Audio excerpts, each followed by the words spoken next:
Hello and welcome to the new format of my channel. It's the first time I'm doing an interview. And yeah, if you're wondering why I'm speaking English, that's because the format will be mostly in English, depending on who I'm speaking with.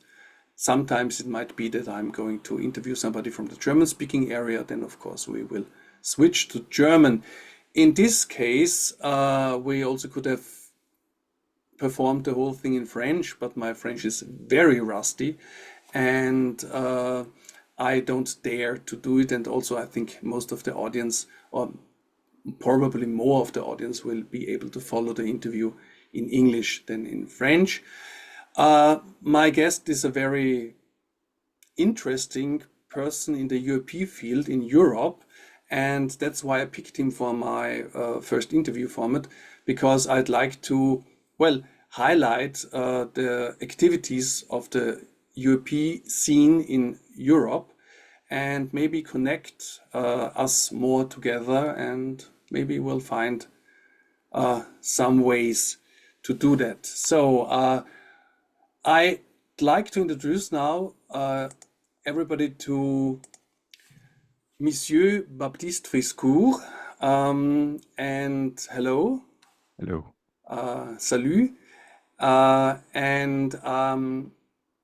My first question will be a prompt for you to introduce yourself, your background, and also how it came that you are active now in the UAP field.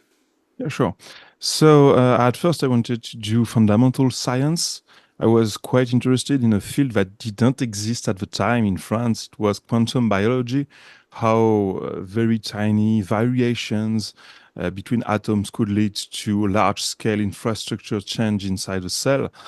Sadly, I had to go to the US to perform these studies, so I chose a different path and worked on art. So I'm an art teacher in France.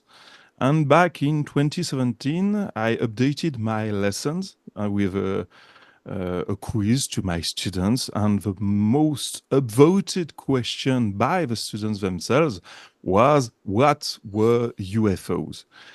At the time, very proud of myself, I told them, in 2 weeks I will have the answer. And I told them, I looked around and found nothing of consequence. And I told them, it's nothing, it's just legends, contemporary legends. And it was in 2017, in September, and a few months later, in December 2017, the New York Times published a first article, followed by nearly a dozen articles now in the New York Times, narrating that the Department of Defense had a UFO study group, that it was a real deal and it was a national security concern. So I went back to my students, tell them that I was mistaken, and I swore to them that I would find the answer. And since then, I've been working on that field. So before you became art teacher, you already were interested in science and in different aspects of yes, of My physics. main focus, even inside science, was always to blend the two together. So how can you use the scientific mind process inside the arts field? And it is a very powerful process of thought, but it is seldom used inside the art field. So, but we have a lot of interactions between the two. For example, in photography with chemical compounds and light reactions to it, and you can do very Video beautiful and art and interesting performance stuff. art. Yeah, video Yeah, art, sure. performance art. Yeah, yeah. Well, interesting. But now, well, first, many people say what you said, that they started to looking into the field and thought, well, I have this figured out in some weeks or some month. I think Ross Coulthard said it and many others. But everybody who stayed still is looking for answers after years and years. So who knows? But anyway, but what you're now doing in the field of ufology is mostly journalism. So how did you transition to become a journalist, which is not in your background? So I'm not a journalist. I'm a an editor. That's the best I can call myself. Journalist, especially in France, is a very reserved term in terms of rights of work. So I'm a writer at best. What I diagnosed inside the field that there was an incredible lack of information, of reliable information, even between countries and neighboring countries. So I started just to gather information and translate it to the French. That was my first area of expertise, to sort out the noise and try to explain it to the French audience, because there is a very strong language barrier between the French language and the other languages. And it's very hard for most of my countrymen to understand foreign languages. So I just did that work. And along the way, I created a network of contacts that allowed me to produce and report what we were doing in France regarding UAPs on scientific side of things and engineering side of things. But is there not a strong journalistic interest in UFOs anyway in France? I ask because there's, Jacques Vallée is now for decades on the forefront of this, and there's the French Institute from the National Space. How do you say it? GEPAN or JEPAN? Yeah, Japan. GEPAN, okay. So they are doing the work since 20 years and more. There has been this famous report. So isn't there already interest in the French media about this topic? There is interest, but it's not like what you could call a buzz. It's a continuous treatment of the topic by mainstream media, but always on the same level. So there is no spikes of attention regarding a specific case. French mainstream media relay information mostly from the US, rarely from Russia and China. But every time there is a new hearing in the US, every time there is a new report by the Department of Defense, it makes headlines in France. But it's not a buzz. It's not a wave of information. It's continuous information treatment. And yes, oftentimes they rely on the GEPAN to treat the information and accompany it. Because when David Grush first appeared, he did his interview for the article, the Debrief first, and then the interview on News Nation. And the third thing he did, even some days afterwards, was an interview with a French newspaper. I think it was Le Parisien. I stumbled on this per chance. I didn't even know that he did, and it's, I think, not commonly known that he even did a third appearance in short term. So this was interesting to me that the French newspapers already picked it up and already, yes, well, he didn't say anything new in the article, but it was, I think, a full-page article. And so I guess the interest is maybe a little bit higher, at least compared to the German-speaking area. Yes, absolutely. They are continuously listening to what is happening and picking up what is of interest. And it was front page in the issue of Le Parisien at the time. Yes. But so what I understand is that there is some interest in the media, but there's nothing going on a larger scale, like scientific research that is done and also reported, or maybe political developments. How's the situation in France on this regard? Now, the most I could obtain from the authorities that they could detect such objects, but it didn't represent a threat for national security. So there was no involvement for the army. And from the scientific part, we are stuck between the hammer and the stone, because we have French National Collecting Report Group. So they gather data from French citizens and try to explain it. They create a subset of reports that are very reliable at scientific standards of printing, so you can use them to create a scientific paper, but we don't have any funds to create such scientific research. So we have the data, but we have no scientists to work on or no means to work on such data. There was, I think, 1.5 years ago or something like this, a conference at the Sorbonne that I think tried to do something like this. This was even before the Sol Foundation, so it didn't succeed until now. The Sorbonne was more of an effort to demilitarize the topic, so to lower the pressure and the conspiracy theories and try to take UFOs and transform them into UAPs that are a more palatable topic for scientists. So it wasn't a call for creating a scientific group inside France. It was much more, okay, scientists, there is a topic there that you can study and that is interesting. Okay, so now let's return to your work. So what is Sentinel News? Sentinel News, for me, it seems is like a hub of articles, and especially the interesting feature that it's in several languages. So how came this to be? Did you create it on your own? How this happened? So I made the first try it was 2 years ago. And the problem I had at the time, it was the same thing. So trying to share information between countries in different languages.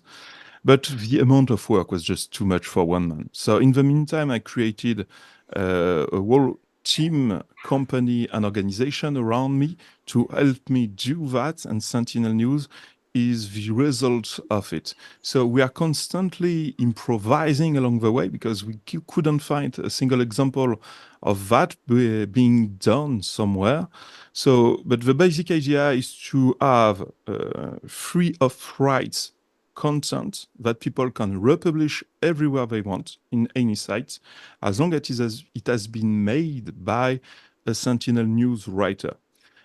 Right now, we are also expanding the network to other publications that will allow us to reprint some articles we find interesting into Sentinel News, but it won't be free of rights. It will be just a reprint.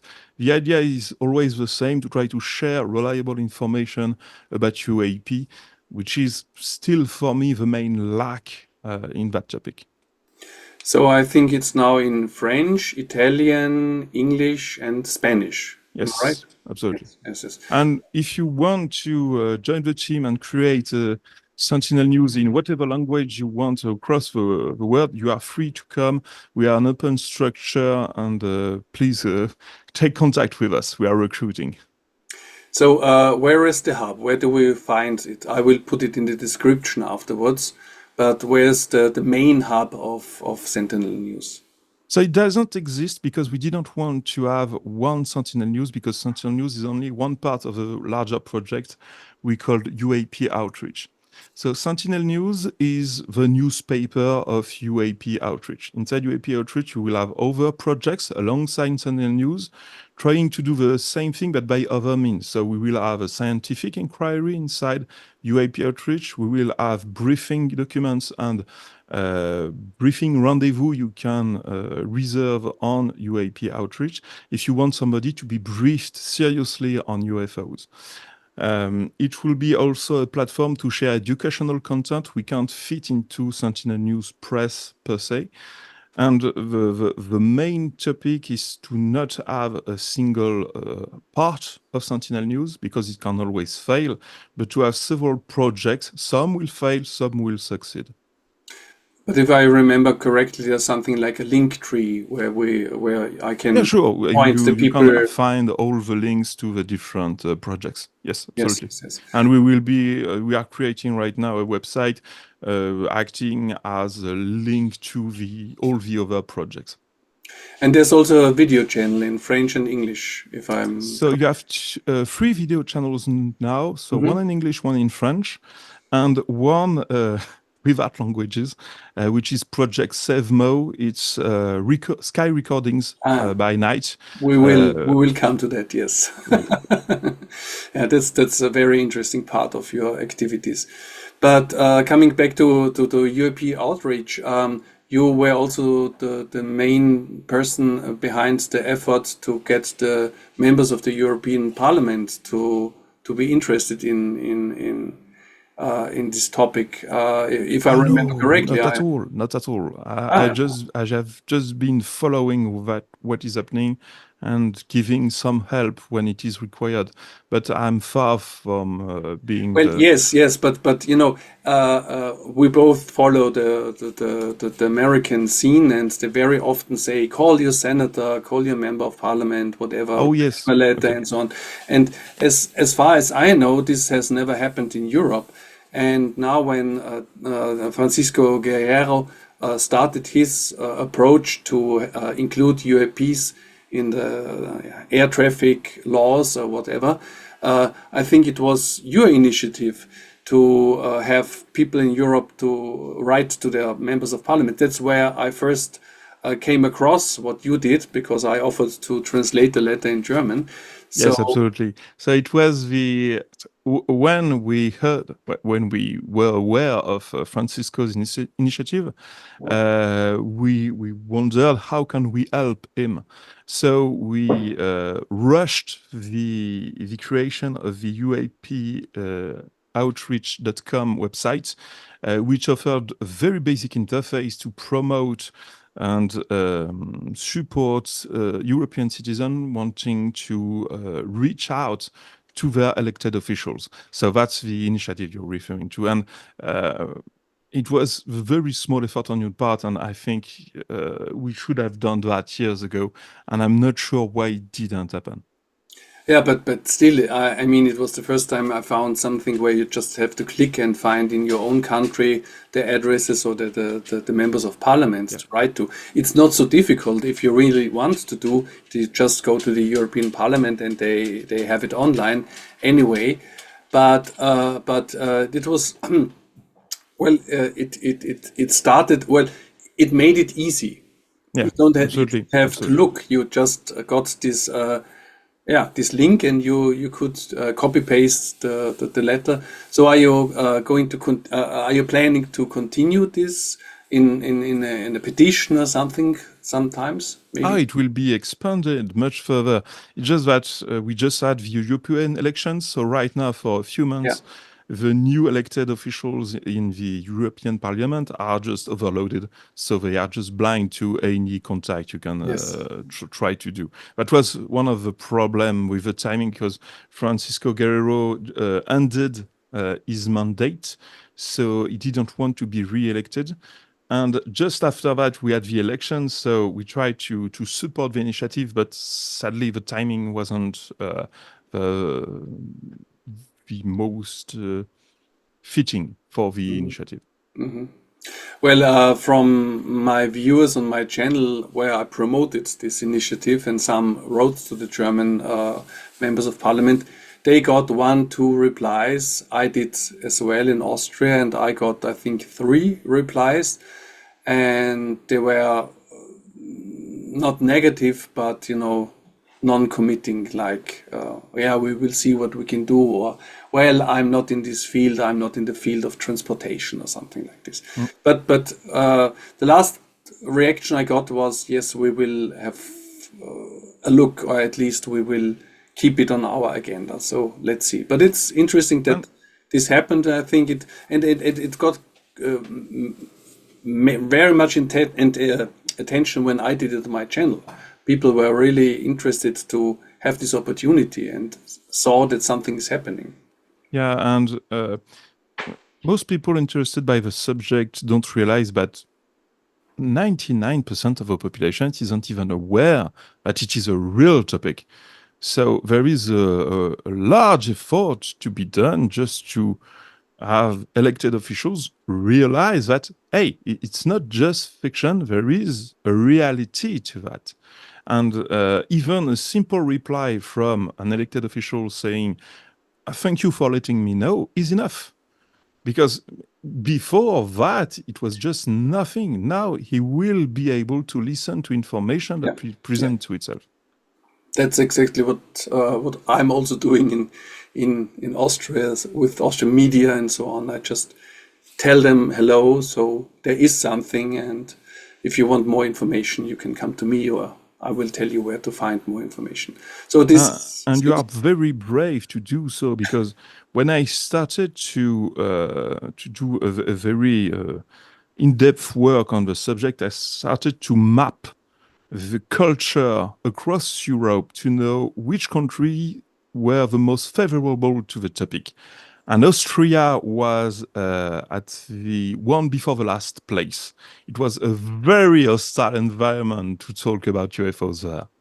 Yeah, I know. It's still like this, so we'll see, we'll see. But it's not only in Austria; it's the whole German-speaking Yeah. area, including Switzerland. So it's really very silent. Well, you know, of course, we have some journalists doing it in Germany, especially Robert Fleischer and Andreas Müller, which are very active. But besides that, well, yeah, there's some news channels also on YouTube. Most of them have the paranormal and magic mixed in with UFO, which actually seems to be not so far-fetched, but anyway, so it's not concentrated on the UFO topic. But that's not all you do. I mean, you are also working for the Debrief. I found. Yes, I've been quite fond of the work made by the Debrief for the last, since their creation. I've witnessed their creation. So I offered my service for free if they wanted to have somebody in France to report what was happening. Due to that same language barrier, information is oftentimes stuck inside France. And I think it will be great in the future. We will expand to cover defense and technological interests. So I can't say proudly, but I'm part of the Debrief as a correspondent. Well, yes, I think to make all these connections is very important. Also, the other journalists I mentioned, some of them attended Sol Foundation and so on. So I think the interconnectedness is very. Did you? I'm not quite sure. Did you attend Sol Foundation? No. I have a full. I have a full work to attend to. I couldn't go there, sadly. Yeah. But I know that you have also connections, and I think Liberation Times in England is another one.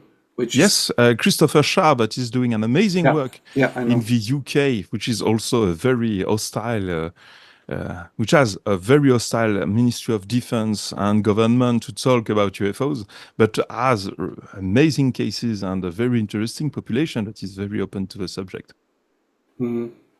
Yeah, let's hope this continues. So you already mentioned scientific work. We talked about the journalistic work, but now let's talk about your third channel and your van, the Sentinel van. So the idea is just to mimic what some scientific teams are doing. So right now we have a handful of scientific groups.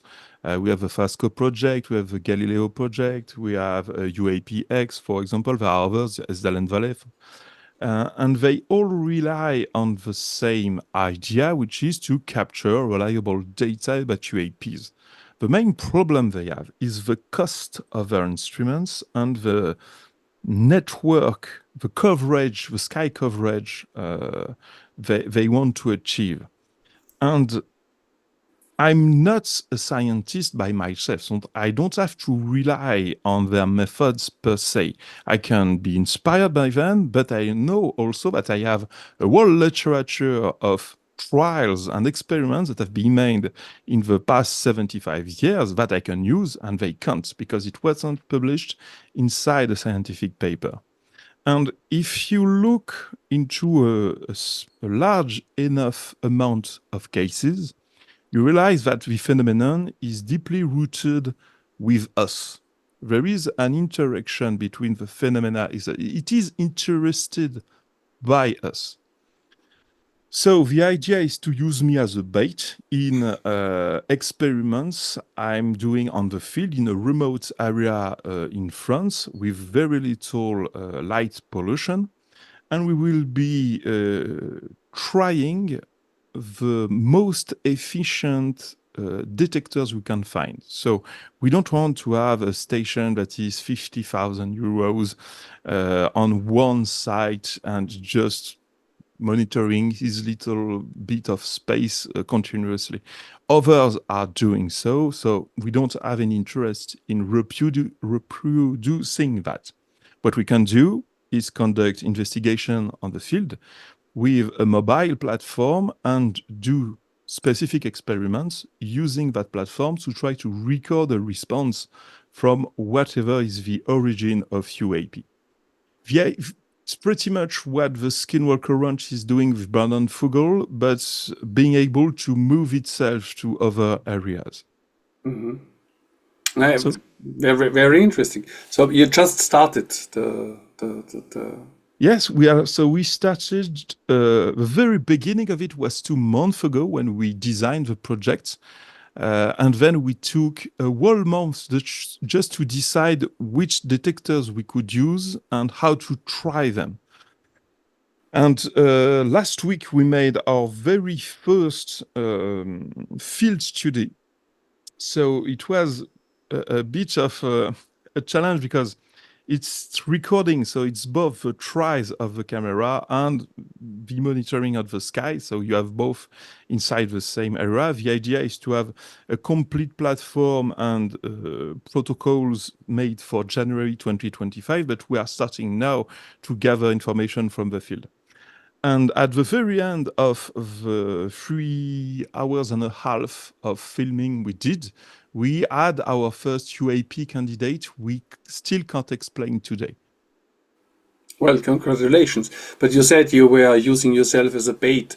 Was this just because you think about possible interactions, or did you use some protocol like, C5 or something like this? Oh, no, not at all. It's just if there is a human that is present somewhere, there is an increase of activity on that site. And the more remote you are, the more effective it is. So the idea is just to have an operator on site that can try to act with the phenomena. Because in the literature, when you have a rise in the length of time of sighting, it's usually because there is an interaction between the witness and the phenomenon that is observed. So we try to reproduce that. We don't want just little blimps in the sky. We want a definite proof of it, and we need to have a long observation time on a sighting to have that. So it's multiple recording. So it's not only recording, it's also using sensors, different kind of sensors. So right now we have only one all sky camera plus one directional visible light camera. But between now and January, we will add along the way new detectors to cover the entirety of the electromagnetic field frequency. Oh, that's interesting. So yeah, no, in Germany, in the University of Würzburg, they also use the detector and now absolutely. even put on a satellite. But I think it was not mobile. So the idea to have it mobile is of course intriguing. And it's not my idea. It has been in the French ufology department. There have been other tries, but we never had that point where sensors become so cheap that you can put them in everywhere for very little money compared to what the Galileo project is doing with $150,000 instruments inside one box. The idea is really that anyone everywhere can put a very simple station that has an all-sky camera, radio listening device, and a radiation detector. And when you have 2 of these detectors that are lighting up at the same time, that's already very weird because there are very little phenomena in nature that can cover all these frequencies, from the most energetical one to the least energetical one. Yes. Well, actually, the general public always complains, well, there's no proof and we don't have any good images or whatever. But actually, it's not true. I mean, even with our cell phones, if you look for it in the internet, you find tons and tons of pictures and well, of course, we can't prove it. That's the problem, and we need some apparatus like you, or some boxes that have multi-sensor information. But obviously, people are seeing things all the time, and sometimes they see it in post-production, like they have drone footage, and only afterwards they find a light orb zooming in and out, and sometimes it's so fast you even can't see it with your. Somebody sent to me several recordings he made. He just looked up in the sky and he filmed it, and I couldn't see it. Only when he slowed down and zoomed it, yes, there was some very strange object flying around. So maybe there's even more going on all the time and we just don't see it. And with sensors like yours, and I know of some other people in Germany, for example, they built their own sensor detectors and putting them on their rooftops. So I guess in future we might get, well, some results, I hope, at least. Let me show you something. Yeah.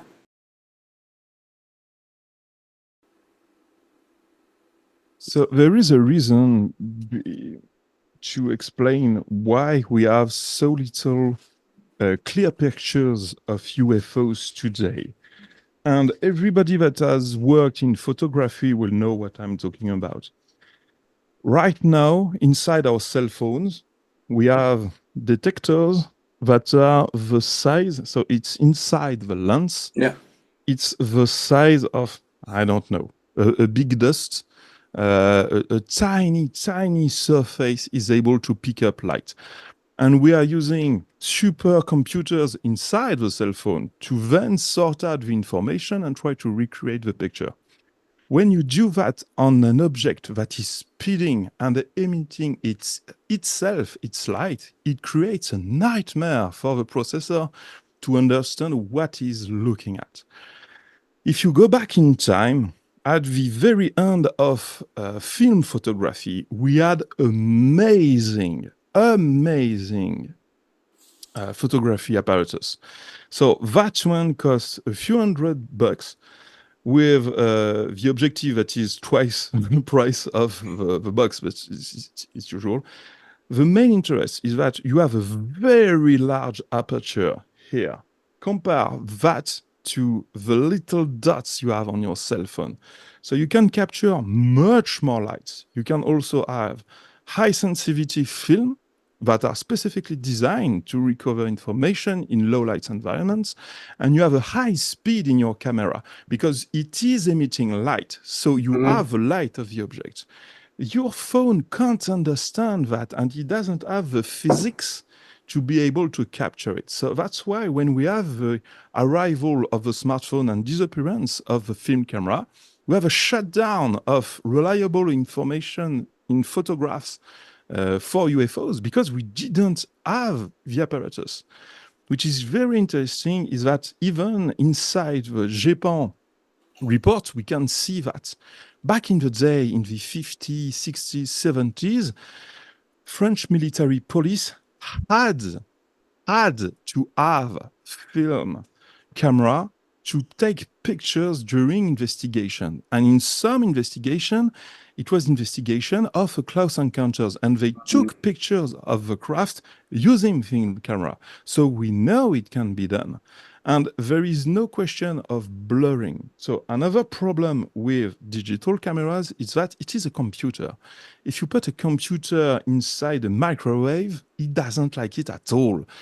When you take a picture of a UFO, it emits a broadband EMF frequency that can shut down digital components. You don't have that problem with film camera. So but you learn that by looking at the literature and understanding what worked when these photographs were taken. You have one which is very famous. It is the Lake the Coast UFO, when we see a disc UFO shaped coming out of a lake. And it was a film camera with very high definition, just flying over it and taking a picture of it. So it is possible. It's just that the technology we developed is the worst possible way of taking a picture of a UFO. Yeah, yeah, I know, and everybody can try is just try to film a airplane. You Yeah. wouldn't be able to catch a satellite anyway, or try to make a good photo of the moon or something like this. Especially in nighttime, most of the cameras wouldn't register this. I didn't click on the videos, but somebody I saw that there's also now a van in the United States going around. Did you see that? I didn't hear you. No. Um, I saw in my YouTube feed that also in the United States somebody now started to go around with a van and to. Oh yes. It's not a new idea. It has been around for 70 years. Yeah, In France and in other countries, you can find traces because the idea is pretty good. yeah. As long as you're doing a field investigation of a case, take instruments. You never know. Maybe you will encounter something. Yeah. So yes, it's a common idea. But as far as I'm aware, in France, I don't think there is one in activity right now beside us. Yeah, of course. And in the USA, they also have these hurricane hunters and so on. Yeah. So why not hunt for UFOs? So this is so I don't know if my viewers are into this, but think about it. Maybe your next camping trip, just mount a good camera on your I have to show holiday you. van and I will show you. okay. Let's see if I'm going to edit this or just keep my smiling face. So after a month of investigation to locate a proper camera we could use, we found this one. So it has a barbaric name of ASI 662MC. It costs 230 euros. It's very, very cheap for a camera. It's 5 centimeters in width. It's very small and it's very reliable. You just need to have a USB port and you can put that anywhere. It's not a full sky camera, but for that price, you have amazing pictures. And if you go into the Project Sevmo YouTube channel, you will see what that camera gives out inside in terms of information. It is just amazing at that price point. And I'm not sponsored or anything. Yes, of course. We are perfectly neutral about the makers of cameras. Maybe you can send me the details afterwards. Yeah, sure. I will put it in the description. It's possible that some people might be interested. I know that that people are watching this channel all around the German-speaking areas, and some are also in remote areas. And there, it could be interesting. I mean, I'm in Vienna, so I don't think I will record anything. But you know, sometimes from my own rooftop, I've seen things. Who knows? And consider we are not looking for stars. We are not looking for meteors. So even if you have a cloud coverage above you, it's better. It means that any light you will see below the clouds can't be a star. Yeah. So we are using astronomy gear, but we are not astronomers. We are using that in a way that it wasn't designed for. So we are looking for very particular piece of gear that can fit that window. Typically, when we designed it, we were looking for cameras that can spot a hypersonic missile. That's the signature we want to be able. For example, in this camera, you pull out the cap, you can put a grid above it to have a spectrum analyzer that is recording by the same camera. So you can have a set of 4 cameras that are all recording different wavelengths, and you have a very good reliability of information because you have 4 cameras that are picking up the same object. So you can say it's a fault in the detector. And that object, you will have it in high resolution, slow frame rate, low resolution, high frame rate, infrared, and spectrum analysis, all in the same box. And it will cost, I don't know, maybe 1,000 euros, which is below any all-sky camera of astronomy you can find today that are true all-sky cameras. Yeah, Avi Loeb always says that he thinks that outside of the government there's more chance of disclosure, and I think the two main factors nowadays in helping the topic to be accepted more is one the technology even to record it, and the second one is of course the internet, because I think 10, 15 years ago it would be hard to find old interviews of somebody from Roswell or whatever. Today, everything is online, everything is archived on Mirror, on different platforms. So I think this crowdsourcing of the information, even if it's not scientific, but the crowdsourcing like you are doing and like I am doing, will move the information forward quicker than, you know, writing books and having some politicians do something. I So, agree. And the main point of that is just look at how hard the US is pushing back on that subject. I mean, we have a very senior official of intelligence, of the military, all saying that there is something hidden inside the US regarding that the US has more information that they declare officially. And still today, it's really, really hard to have even the admission that it is real by the White House. So compared to that level of hostility, there is one thing that can't be broken, it's scientific research. And we are at this very specific era of time in our history where basic citizens can participate in large investigation, scientific investigation, by buying them their own gear and just publishing results on YouTube.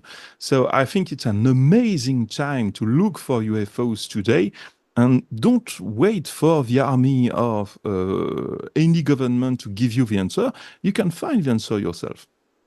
so this is a good opportunity to switch a little bit from your work to the general things. You mentioned Europe and you mentioned United States. For example, I'm doing a weekly news show on my channel, and probably 90% what I report is what's happening in the US, what some scientists say there, what, you know, Gary Nolan and so on, and what's happening in the parliament. But of course, there's something going on all around the world, and I'm curious, what's your take on other governments? For example, we know that the United States, working together with the Five Eyes, all the others are also English-speaking countries. It's Great Britain, Canada, Australia, and New Zealand. And it's Five Eyes Plus. I heard that France maybe is also part of the plus, but I'm not sure.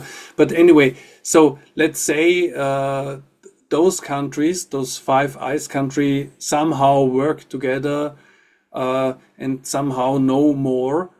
What's about all the other countries? What's about, I know Italy, the military records UAPs and also publishes it.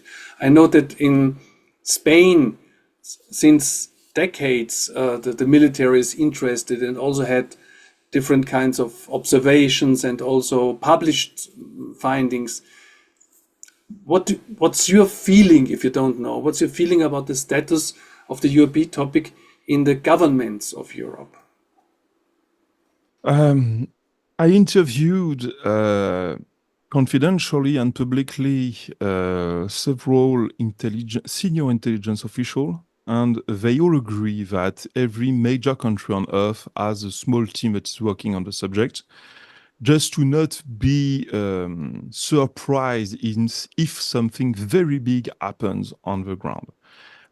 We have one historical example in France. It was a hoax organized by French military students that wanted to make a joke about UFOs, but it launched a kind of true close encounter because only two people inside the administration were aware of it. So all the rest of the administration acted like it was a close encounter case. And it was really interesting. It was in 74, 75, I think, because there was no panic. People went to look for the UFO. There was a UFO made on site. The military police went, created barrier around it to calm the population. But what was really interesting is that the public UFO office at the time wasn't warned of the event. So even the tasked group that was supposed to take charge of UFOs wasn't warned that there was a close encounter case happening in southern France. So it was really interesting. There was no panic, and everybody believed it was a close encounter. And at the end of the day, it was revealed that it was a hoax by military students. So sorry, I digressed. To go back to your question, I think most presidents and heads of states across the world would have a very good information if they asked the question. I don't think most of them ever asked the question to their administration. Elected officials change, the administration stays. That's an old saying that is very true in France. But the government is always the last to react. If you look at what happened in the pandemic virus, everybody was waiting for the state to decide something, and the state didn't know what to do. And afterwards, yes, 5 years ago, there was a study made by Baptiste that explained how to do things properly, but nobody asked the question. So I would tend to say that, yes, pretty much everybody knows inside some groups, inside the government, and I'm pretty sure that heads of states aren't aware of it, except when you have a really sturdy case that happened recently, and then we are pretty sure that they are aware of it. But that's actually what we are looking for right now inside the French archives. Well, I think also that most politicians are reactive, like you just said. They have so much on their agenda, whatever it is, healthcare, the next election, war going on. So they wouldn't take time to investigate something that's not on their agenda right now. But I'm not aware of many quotes from anybody.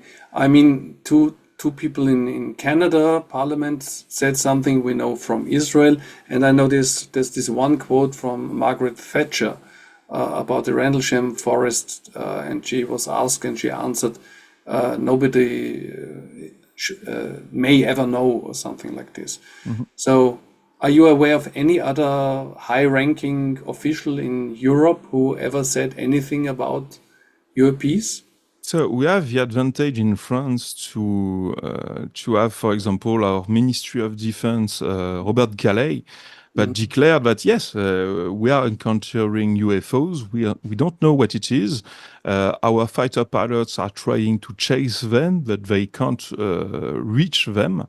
And we had a whole wave we have the IHEDN, which is a kind of private military academy that is publishing and creating educational content about the military at very high level, that has been the host of the committee report in the year 2000 that declared to the French state, there is something to do here. This is a threat for national security. You have to do something.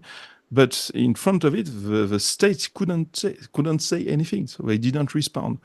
So we are always in that situation. And as far as I'm aware, the most in advance politically right now is Japan, that created a UAP public committee to promote UAP legislation for the defense, with very senior representative and official of the government inside the group. So as far as I'm aware, they are the strongest. Right under that, South America also. Yeah, you have UAP caucus in the United States, Yes. but there aren't that many political groups that are promoting the need for study of UAPs. So right now, Well, that's just I think most of the South American countries also have their own research and some even laws. I think there's a law in Mexico about UAPs now, and also in new law. Yeah. Brazil. They at least to collect the data and do some. Yes, but in Europe, I really don't know. Well, there are private organizations in Italy. There's a big one. I've heard that also in Greece and so on. So there are many countries that have their private and scientific endeavors, but nothing on the big political level I'm aware of. So the most probable scenario is that in every country, at least in every bigger country, there's somewhere a department in some ministry, and 3 to 4 people know about it, and they are prepared to do something if something happens, and they pass along the information. But that's it. I don't want to be conspiracy No, theory. I think so. But I think it's very true if you look at the phenomena from their point of view. So from us, we are philosophically, philosophically, Philosophically. philosophically involved with it. We would like the answer to the question. When you are at the head of a state and you have your neighboring countries trying to spy on you, you have a war inside the European continent, just at the doors of your country, even closer to you. The amount of red buttons alarmed that are blinking on your screen, and you have just a tiny, tiny, tiny little green button saying UFOs, and they don't come close to your strategic interest anymore. They are trying to stay very discreet, and you have all the other events you need to take charge first. It's just logical to prioritize your means on the most urgent problems. So I don't think there is a vast conspiracy of things. It's just a little grid button and nobody wants to push it because they think maybe it's a Pandora's box. Maybe if by talking about the subject, I will create more harm than good. And that's also a problem you have when you are head of state. You need to be responsible for everything you do. So it's a big problem, and I think most of the people that are slamming the doors and making a lot of noise, requesting the truth from the government, don't realize the implications it would have afterwards. Yeah, but below the head of state, there's probably some people in every country at least having a look and taking care. I think so too. Yeah. Yeah, we'll see. Austria is far behind in this case because we don't even have a Freedom of Information Act yet. It was decided this year after decades that something like this will happen. And so let's see, maybe next year it will be in effect that we get some information out of it. But even in Germany, they have a Freedom of Information Act. They most of the time don't get any. But I want to add something about Germany.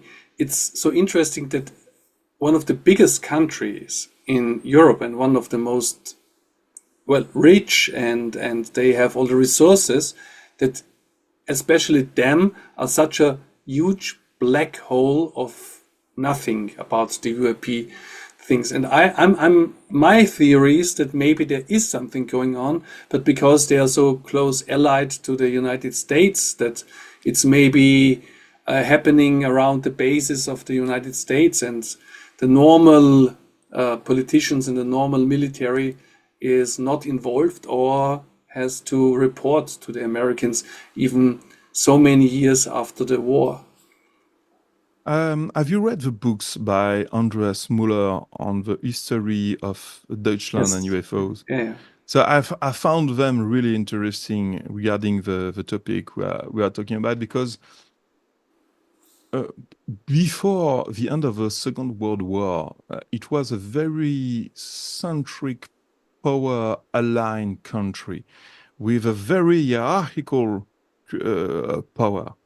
Now that we are in London-based organization of country, I think that they are much more opportunities to break through that level of secrecy that is inside the Germans. And we have the example of Hakan Kayal that managed to brief, I think it was the Ministry of Defense of Germany regarding UFOs, and also parliamentarian on UFOs. So I think it's moving in Germany.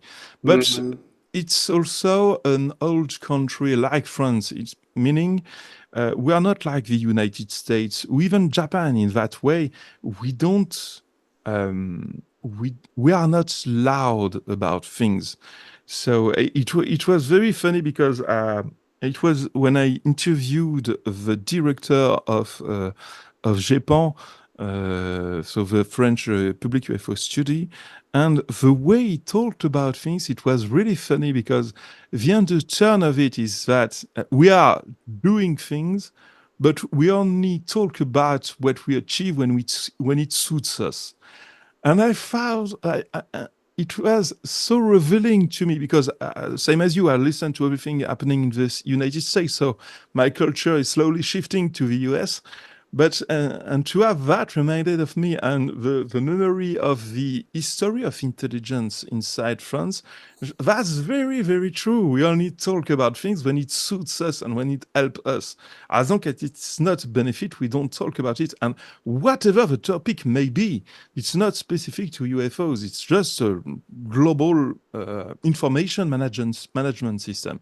So I think we have a culture of information inside Western European countries that is a bit of a break regarding UFOs because it strikes on that. On the eastern part, you have the old history of the URSS that has been USSR, sorry, in English, that have been. So it depends. Depending on the time of the history of the USSR, you had different order given by the state.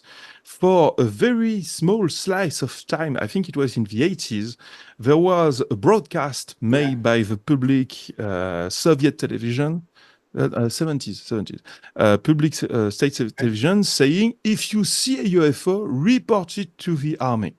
And so at that point in the 70s, you have huge spikes in UFO reports. And before that and after that, it doesn't exist. If it exists, it's Western technology trying to influence our people. So in the eastern part of Europe, it's a bit tougher to talk about that subject due to that culture. It was a long time under that veil of secrecy. In a Netflix series, Unclassified Secrets, whatever. It was a European-made series, mostly about American incidents. But in the end, I think it was made in the Czech Republic. And in the end, they had a sighting and even a UFO hunt that took place on the border of Czechoslovakia to Austria at this time. And a helicopter was just a patrol helicopter, not even an army helicopter, was dispatched to hunt a tic-tac-shaped object, and it went across the Austrian border. It's interesting in this, but it was never reported broadly because it was the East Bloc and they didn't talk about things. Yeah. Absolutely. I'd like to add my new pet theory about Germany. Normally, I just report about what's happening, and my take on the United States is because this is a media country.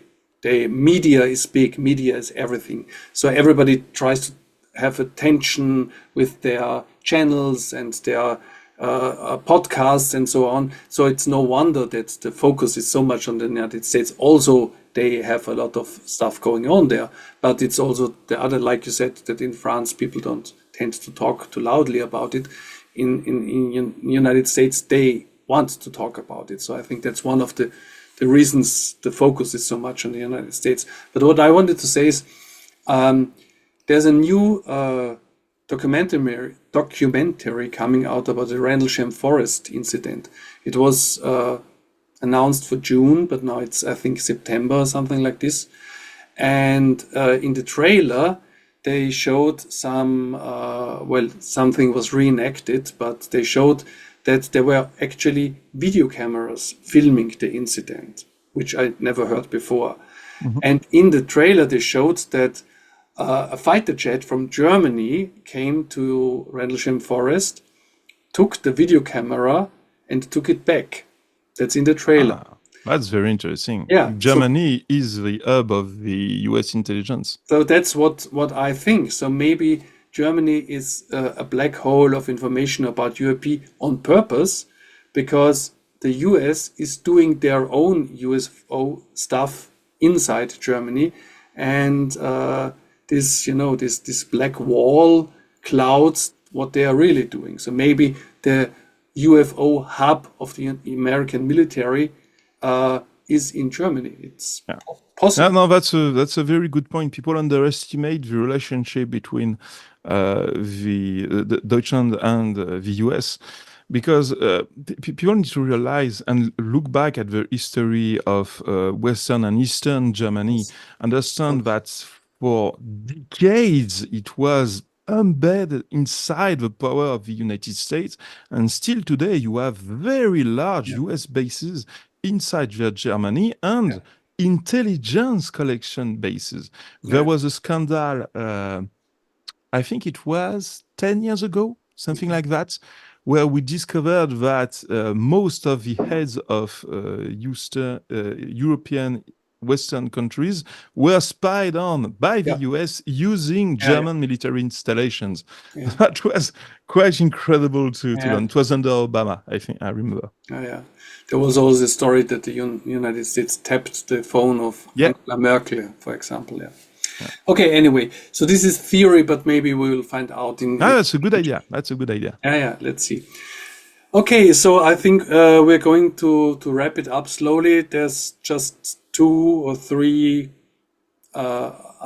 ideas I wanted to ping pong with you. Like what you think? What's the status of disclosure, and what do you think about new hearings in the United States? I think there is it joins back to the point we made earlier, that most of the population isn't even aware that the subject is real, and I think these hearings are very proficient at doing so, meaning to explain to people that there is really something going on. I think that behind the scenes it has already happened for years now, because we know that from 2017 to 2020, Christopher Mellon, Louis Elizondo took pilots, presented them to the US Congress, and created secret hearings. So we know that that story has already been told secretly, and now it's being told publicly. So I think it's really important for the people to reach a level of information that elected officials in the US already have. Do I expect a proof, an incredible proof, to be shown at this hearing? No. Well, as far as I know, and I heard that all the 40 whistleblowers that David Grush was talking about already testified to Congress, and so whatever they know, they shared already. Well, I, for my part, think that maybe August will be some time of revelation, because the book by Louis Elizondo is coming out.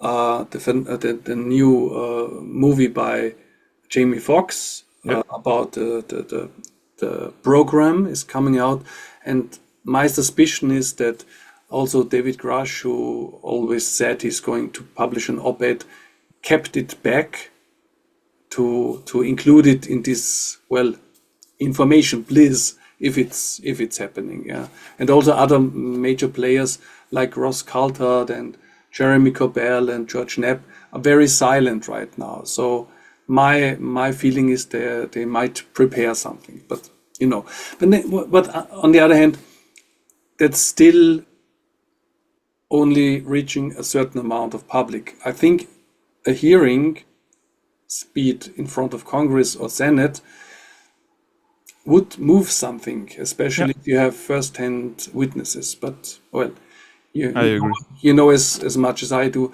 that since half a year they always say, yes, we're going to have hearings, maybe field hearings, we're going to write Patterson Air Force or whatever. Okay, so in the middle of that, we have, yeah. like, in the next few days, we have a MUFON saying that they recovered artifacts that are being studied in Russia, and out of nowhere, it seems that they recovered UFO debris. So it will be an interesting summer. I didn't hear this. Yeah. Oh, it's in their. I will send you the link. It's in their conference. It's Saturday, and the conference is from today to Sunday. Well, if you read the old references, they should have material already. What do you mean? The small fragments which MUFON is going to show? Yeah. Oh, okay. Yeah, I'm aware of that. Yes, sure. I'm aware of that. I thought something inside of Russia. Okay. No, I know about that. And also one piece of debris from Roswell now was stolen in the Roswell Museum. So, okay.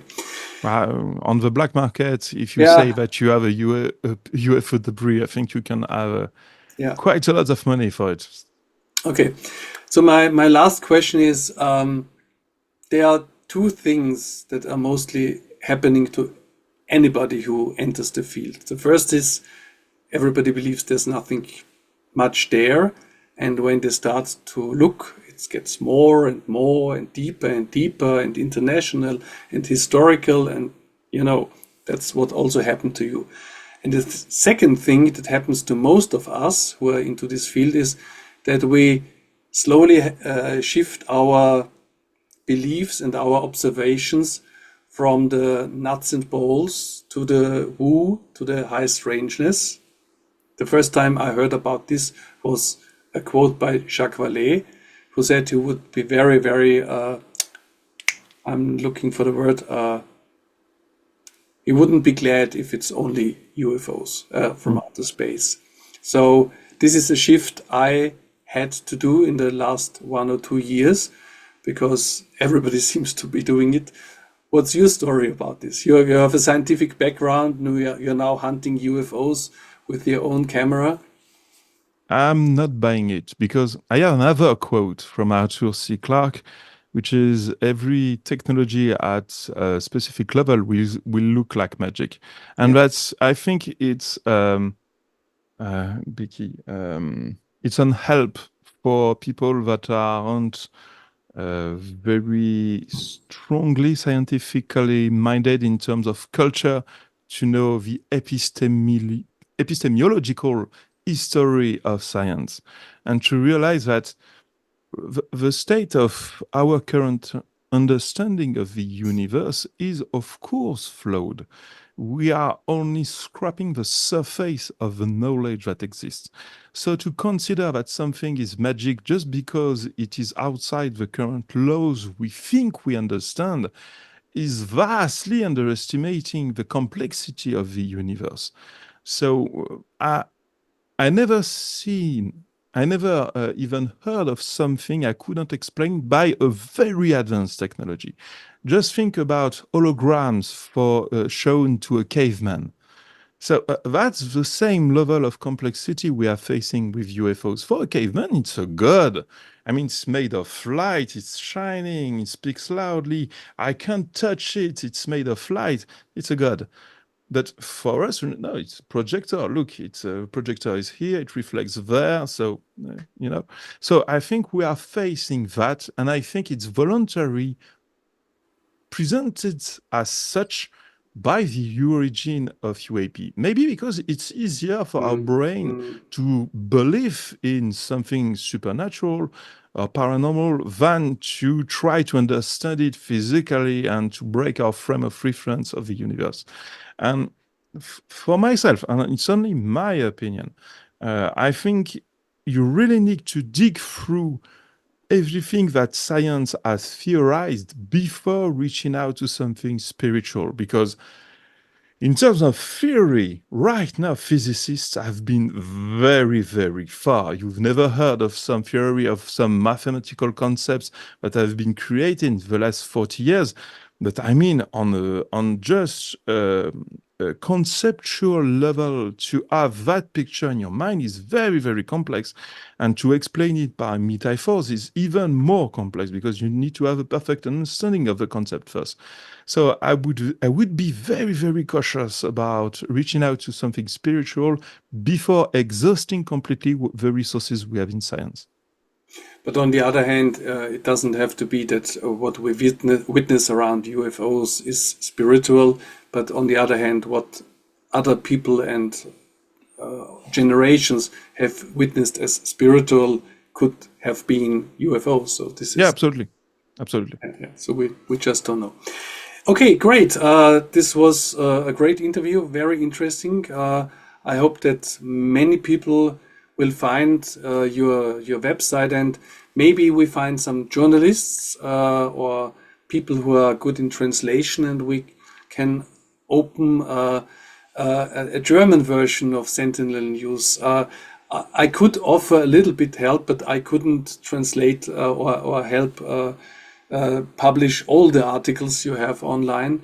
But maybe we will find a connection to some other people in Germany and Austria. And that's a good point. So just to let people know how we work, we don't need translators. We need native reviewers of the language. So we will provide a translation, but we need people on site to tell us your translation is good or not. So you don't have to translate the whole bunch of it. We will give you the translation, but we really want to have somebody educated in the topic and knowledgeable in his own language to ensure us that we did a good job. Yeah, but that's still a lot of work. I know. That's why I didn't volunteer. Yeah, don't worry. So, but I can say if there's one article you really need in a good German translation, of course I can help. But I couldn't do it alone on a regular basis. No. We need 4 people in a team to be able to go through the flow. And we don't need to have everything published at the same time. So we always publish first in English, even for us that are French, we always publish first in English. Then along the way, when it's completed, we publish the translations. Yeah. Okay, great. So as I said, I will link all your